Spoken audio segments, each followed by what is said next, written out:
एक डायरी बनाओ, उसमें नियम से रोज़ रात को लिखा करो कि दिन के कितने मिनट मुक्ति के लिए बिताए, और उसमें लिखा करो कि कितने काम थे जो तुम्हें नहीं करने चाहिए थे पर प्रकृति करवा गई ईमानदारी से। ये हिसाब हर हफ्ते किसी ऐसे को दिखाओ जिसको दिखाने में खतरा हो। अपने मासिक खर्चे में से बताओ कि अपनी मुक्ति पर कितना खर्च कर रहे हो।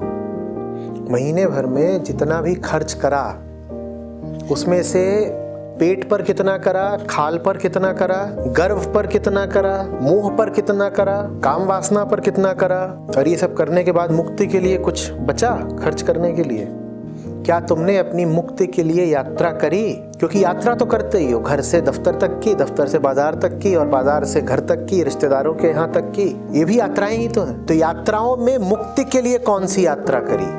प्रत्येक सप्ताह अपने लिए किसी ग्रंथ के कुछ अध्याय निर्धारित करो और डायरी में ईमानदारी से लिखो कि जितना निर्धारित किया उतना पढ़ा कि नहीं पढ़ा। जो पढ़ो उसके नोट्स उसी डायरी में बनाओ।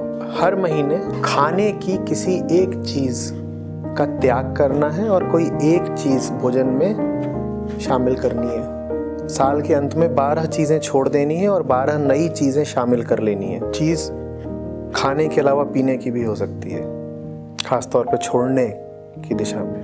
प्रतिदिन दुनिया के बारे में किसी भी क्षेत्र से, इतिहास, विज्ञान, भूगोल, राजनीति, धर्म, समाजशास्त्र, खगोल शास्त्र, पुरातत्व शास्त्र, किसी भी दिशा से कोई एक ज्ञान की बात नई पता करनी है।